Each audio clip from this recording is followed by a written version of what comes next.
Well, after hearing everything from the Iron Dome forgot to pay its power bill, all the way to how you let sheep herders and blimps fly over and attack you, What the fuck? turns out that Hamas had a playbook and has been planning this since October. Fuck. Hopefully we can see more of that than we did in the Nashville Shooter Manifest. Ooh. I'm Jazz Berganzo, and this is what's next.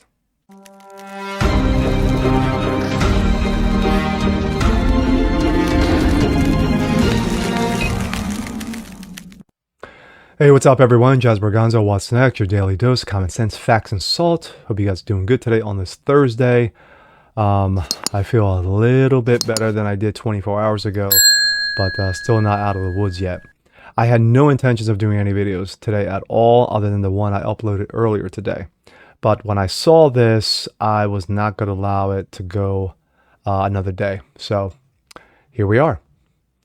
Well, and of course, we continue our Israel at War series. Benjamin Netanyahu, the Prime Minister of Israel, has gone full scale. And I mean 100,000 troops he has pulled up to enter Gaza and to just go on and a full-out blitz. His objective is to obliterate Hamas.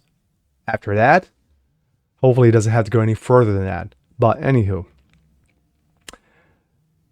I've seen on Twitter X, I've seen on other social media outlets that people were scratching their heads going, the Iron Dome was so great. What happened? Did it not pay its bill? How do you let sheep herders who know nothing about nothing fly over in blimps and attack you? Well, it turns out that Hamas had a playbook and was planning this since October of 22, and now we get to see it. But regarding the Iron Dome, is that the Iron Dome was just getting bombarded with so many missiles. It was working overtime to the point where it kind of broke down. Hence the attacks. And here we go. This comes out of Breitbart. Photos. Hamas attack manual discovered. Plan for raid hostages since 22. A manual reportedly used by Palestinian Hamas terrorists has been discovered by first responders in a Toyota pickup truck used in Saturday's attack on Israel. Dating back to October of last year, the operational document includes plans for a raid on Israeli towns near Gaza, including details about breaching the border fence, about expected Israeli defenses. The plan also called for taking prisoner soldiers, residents, hostages for negotiations. The plan was circulated by Thursday by South first responders on Telegram. I can't read it, so I kind of don't know what it says.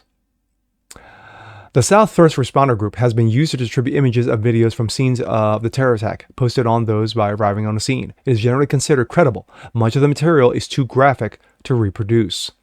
The manual is printed neatly and well organized, color-coded charts. Aside from kidnapping, it does not specify include plans for murder, mutilation, or other atrocities such as we have been witness to in Israeli communities.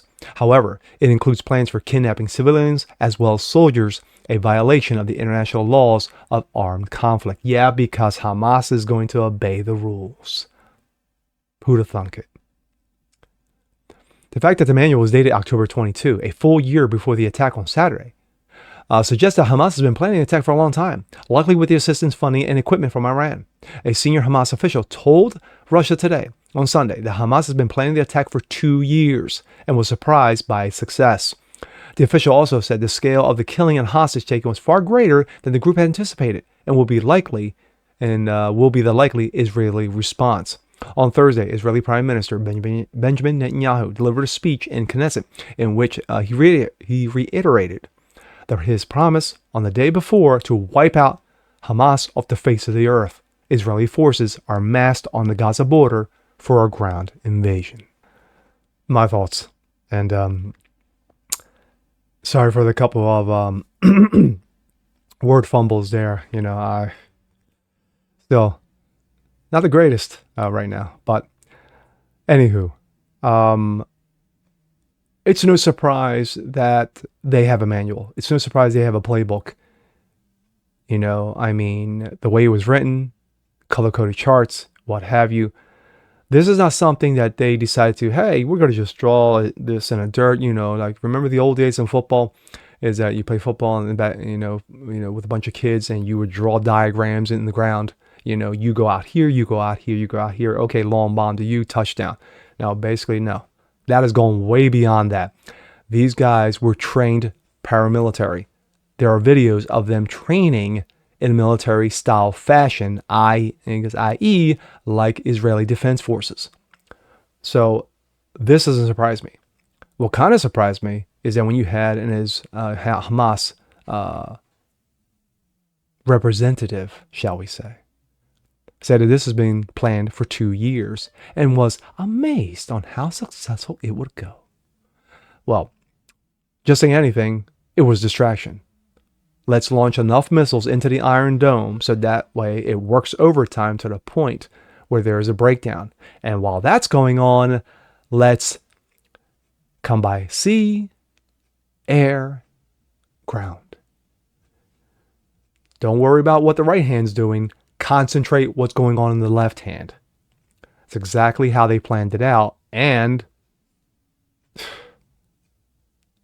they succeeded.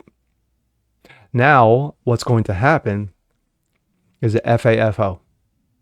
Hamas fucked around, and now they're going to find out because Israel will unleash all holy hell upon the Gaza Strip with over 100,000 ready to go in on the ground, on the air. In the air, excuse me. They're not giving up. They don't give up. This little country has been attacked verbally and physically for the better part of almost 60 years. Ever since they were declared a state. They declared statehood, in 1948. So this is ongoing. And of course, if you believe in prophecy, as I do, this has been going on way before that.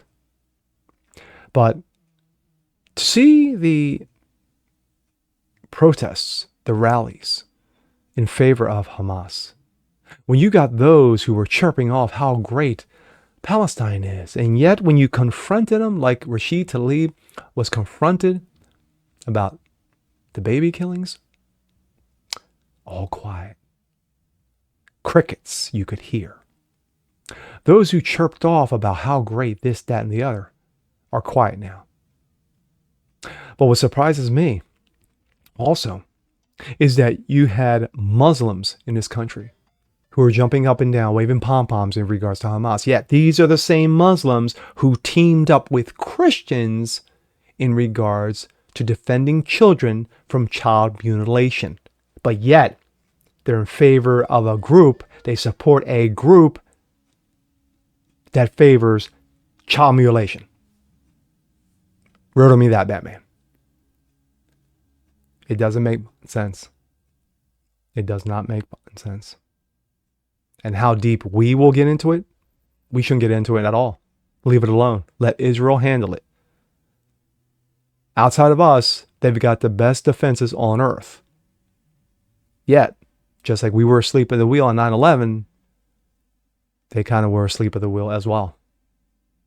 And with that being said, I'm Jazz Berganzo. This is what's next. Want to see more like this? Please leave a comment below. Like it, share it, subscribe to it, hit that notification bell so you guys never miss a thing. And we'll see you next time. Peace.